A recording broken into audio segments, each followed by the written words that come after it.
آج مؤرخہ 28 شعبان المعظم 1442 یوم الاثنین،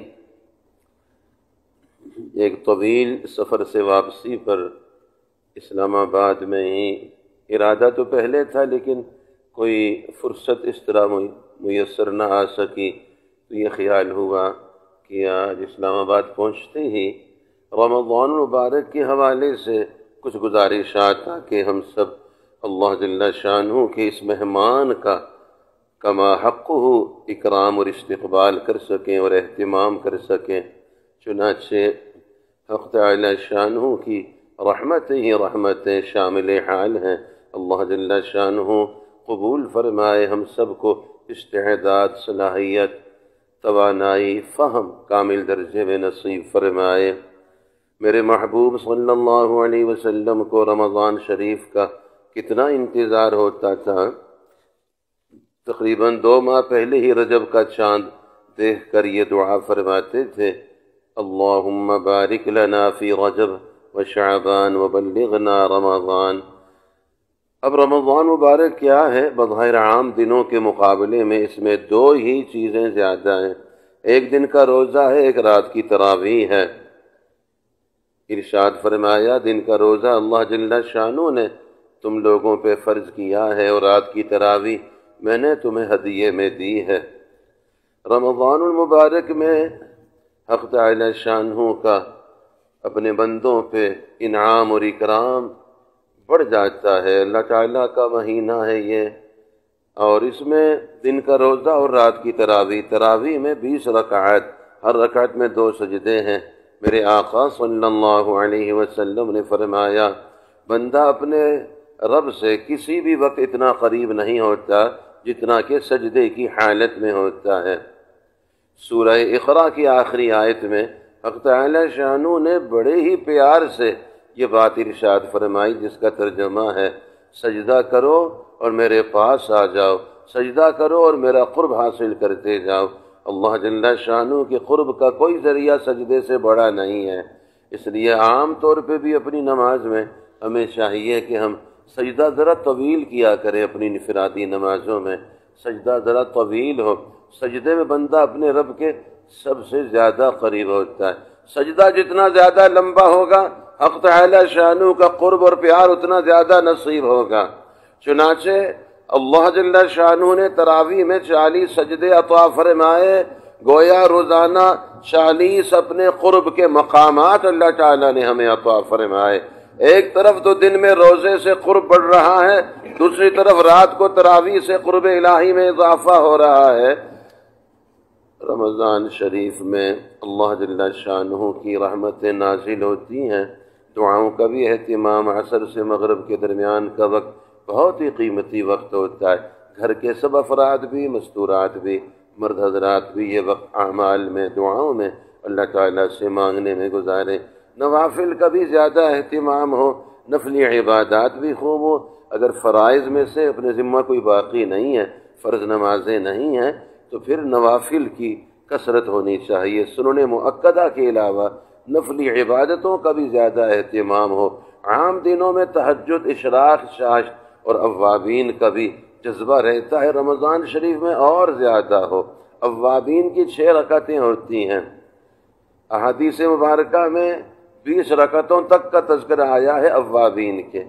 اشراق اور چاشت کی نمازیں بھی ہیں، قرآن پاک کی تلاوت بھی ہے جتنا زیادہ ہو سکے۔ آپ علیہ الصلوۃ والسلام حضرت سیدنا جبریل علیہ السلام کے ساتھ رمضان المبارک میں قرآن پاک کا دور فرمایا کرتے تھے۔ تلاوت بھی صحیح طریقے سے ہونی چاہیے، حروف کی ادائیگی کا صحیح کرنا ہر مسلمان کے ذمہ فرض عین ہے۔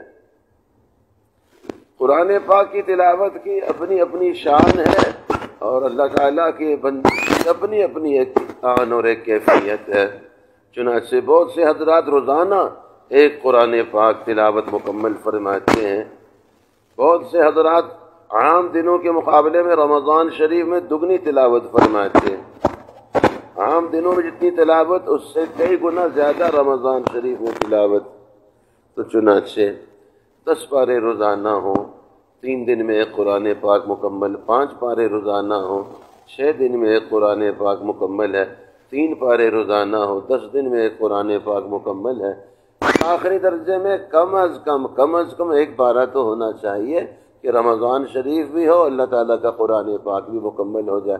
اور قرآن پاک سیکھنا ہے، اس کی حروف کی ادائیگی کو صحیح ترتیب سے ادا کرنا، اس کی مشق ہو۔ رمضان شریف میں کوئی مصروفیت نہ ہو، کوئی ملازمت نہیں، کوئی تجارت نہیں، کوئی مشغلہ نہیں، بس اللہ جل شانہ کا مہمان آیا ہے، اس کا اکرام کرنا، استقبال کرنا اور اس کی خدمت کرنا ہے، اور اس کے تقاضوں کو پورا کرنا ہے۔ اس کی طاعات میں، عبادات میں ہم نے اور زیادہ اللہ جل شانہ کا قرب حاصل کرنا ہے۔ رمضان جیسا مہینہ بھی، رمضان جیسا موقع بھی پھر زندگی میں حاصل نہیں آتا ہے۔ اس کی سب نیت کر لیں انشاءاللہ۔ عبادتوں کے ساتھ ساتھ گناہوں سے بھی پرہیز کرنا ہے، آنکھوں اور کانوں اور زبان کی حفاظت بہت زیادہ کرنا ہے۔ اس اہتمام کے ساتھ اللہ تعالیٰ سے خوب اپنا قرب بڑھانا ہے۔ باقی یہ مروضہ جو ایک چیز ہے نظام، اللہ تعالیٰ ہدایت عطا فرمائے۔ یہ جو ماسک کرتے ہیں تو میرا دل بہت دکھیا ہو جاتا ہے کہ ایک غیر فطری، غیر اخلاقی، غیر شرعی چیز کو مسلط کر دیا، بدبودار چیز، متعفن چیز ہے۔ ناک بھی بند، منہ بھی بند ہے، ناک کی گندی ہوا منہ میں، منہ کی گندی ناک میں جاتی ہے۔ جمائی آئے تو اس کے لیے بھی توفیق نہیں ہوتی اور بہت گھن آتی ہے۔ یا اللہ، یہ کون لوگ ہیں جن کی دماغی توازن خراب ہیں اور ایسی بدبودار چیز مسلط کر دی ہے۔ اس سے اللہ تعالیٰ سے توفیق مانگو کہ میرے نبی علیہ السلام کی پاک تعلیمات کو عام کرو۔ جمائی کے آداب، کہ جمائی جب آئے تو ہاتھ منہ پہ رکھنا، اس کے آداب، اس کو عام کرو۔ چھینک آئے تو کیا پڑھنا، اس کو عام کرو۔ جن اعضاء کو ڈھانپنا ہے ان کو ڈھانپو۔ سر کا ڈھانپنا ضروری، عورتوں کے لیے جسم کا ڈھانپنا، مردوں کے لیے سطر کا گھٹنے سے ناف تک ضروری ہے۔ وہ اعضاء تو ننگے ہیں اور ان کی وجہ سے اللہ کی لعنت ہم پہ پڑ رہی ہے۔ جن اعضاء کو ڈھانپنا تھا وہ ننگے ہیں، اور جس کو ڈھانپنا نہیں اس کو ڈھانپ رہے۔ اور ابھی ہم جہاز میں یہ بات سن رہے تھے، بڑا دل دکھ رہا تھا۔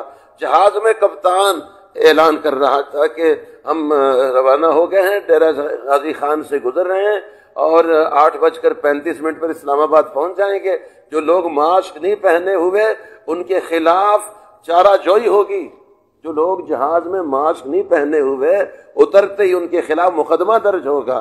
تو میرا دل ایک دم زخمی ہو گیا کہ تم مسلمان ہو، تم میرے نبی علیہ السلام کی امت ہو، تمہیں چاہیے تھا تم کہتے جو بغیر نماز کے بیٹھا ہوا ہے اس پر گرفت ہوگی، کیوں نماز نہیں پڑھی، کیوں اللہ کے حکم کو توڑا اس نے۔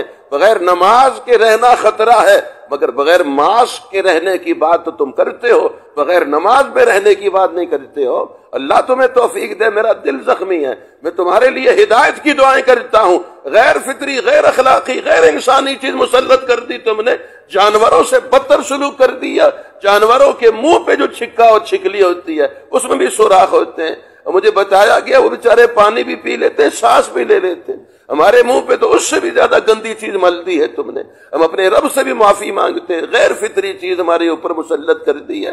یہ دجالی فتنہ ہے، اس کا جال ہے یہ، اور مسلط کرنے والے گناہگار ہیں، اللہ کی پکڑ میں، اللہ کے غضب میں ہے یہ۔ یا اللہ رمضان شریف میں اور لمحہ لمحہ پل پل ہماری حفاظت فرما، ان لوگوں کو بھی ہدایت عطا فرما، ان کو اپنے نبی علیہ السلام کی تعلیمات کو پھیلانے والا بنا، دشمنوں کی ساری سازشوں کو ناکام فرما۔ تو چنانچہ میرے نبی علیہ السلام نے فرمایا، من سلم لہ رمضان سلمت لہ سنۃ، جس شخص کا رمضان سلامتی سے گزر جائے انشاءاللہ پورا سال سلامتی سے۔ تو میرے بھائیو عزیزو، میری بیٹیوں، میری بہنوں، سب نیت کرے انشاءاللہ رمضان شریف کا پل پل اللہ تعالیٰ کی طاعت بندگی میں گزارنا، اللہ تعالیٰ کے حکموں کو پورا کرنا، کوئی رب کی نافرمانی نہ ہو، کوئی میرے نبی علیہ السلام کی کوئی حکم عدولی نہ ہو۔ بس یہ ہے، اس کو عام کرنا ہے۔ پتہ تک نہیں ہے شریعت کا، میرے رب کے قانونوں کا پتہ نہیں، میرے رب کے حکموں کا پتہ ہی نہیں ہے، نہ ہی اس کی طرف توجہ ہے، نہ التفات ہے، نہ ان کی اہمیت بیان کی جا رہی ہے، نہ ان پر گرفت کی جا رہی ہے، نہ ان پر اصرار ہو رہا ہے، نہ اس کے لیے اللہ تعالیٰ کی طرف توجہ ہو رہی ہے۔ من گھڑت باتوں میں ساری امت کو، ساری قوم کو مبتلا کر کے بڑے خطرناک راستے پہ لے جایا جا رہا ہے۔ اللہ تعالیٰ حفاظت فرمائے۔ اور جیسے ہمارے بزرگ فرماتے ہیں کہ لاک ڈاؤن کا تو کوئی تصور نہیں ہے، اصطلاح ہی غلط ہے۔ لاک ڈاؤن، لاک کہتے ہیں تالے کو، ڈاؤن کا معنی نیچے، مطلب تالے نیچے پھینک دو، اس کا مطلب یہ تالے نہ لگاؤ، کھلا رکھو سب کچھ۔ لاک ڈاؤن کی تو اصطلاح ہے ہی نہیں، البتہ لک ڈاؤن کی ہے کہ آنکھیں نیچے رکھو، نظر کی حفاظت کرو، لک ڈاؤن کرو، نظر کی حفاظت کرو۔ جو نظر کی حفاظت نہیں کرتا مرتے ہوئے خاتمہ عموماً کفر پہ ہوتا ہے۔ نظر کی جو حفاظت نہیں کرتا اللہ کی لعنت اس پہ پڑتی ہے۔ تو لک ڈاؤن کی بات کرو، یہ لاک ڈاؤن کی بات مت کرو، یہ غیر فطری، غیر، اس کی اصطلاح بھی غلط ہے۔ اللہ کے عذاب کو دعوت نہ دو، اپنی صلاحیتیں بیکار مشغلوں میں نہ صرف کرو، اللہ سے معافی مانگو۔ اس پاک مہینے، پاک آنے والے میرے رب کے مہمان مہینے کا احترام کرو، اور امت کو نہ تکلیف دو، عوام کو نہ ستاؤ، نہ رلاؤ، اللہ کے غضب کو دعوت نہ دو۔ اللہ سے دعا مانگتا ہوں حق تعالی شان و اپنے فضل و کرم سے ہم سب کو عمل کی توفیق عطا فرمائے، کرنے کے کام کرنے کی توفیق دے، نہ کرنے کے کام سے اللہ تعالی ہماری حفاظت فرمائے۔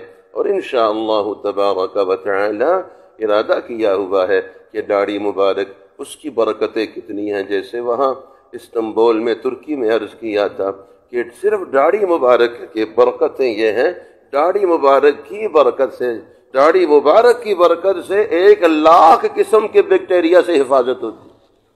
داڑھی مبارک سبحان اللہ کتنی حفاظت کا ذریعہ ہے، اور حجاب اور پردہ عورتوں کے لیے کینسر اور حلق کی اور منہ کی بیماریوں سے حفاظت کا ذریعہ ہے۔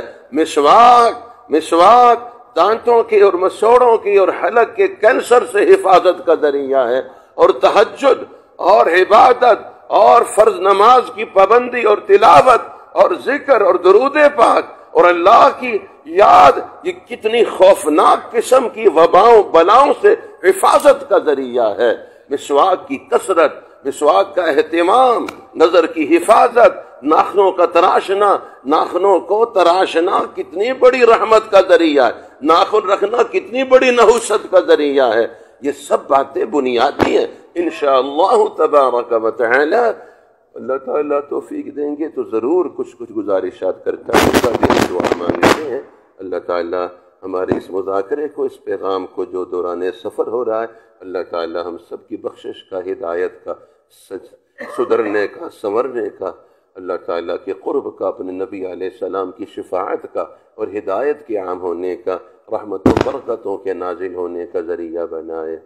سبحان ربک رب العزت عما یصفون وسلام علی المرسلین والحمد للہ رب العالمین، وصلی اللہ تعالی على خير خلقه محمد وعلى آله وأصحابه أجمعين آمين برحمتك يا أرحم الراحمين۔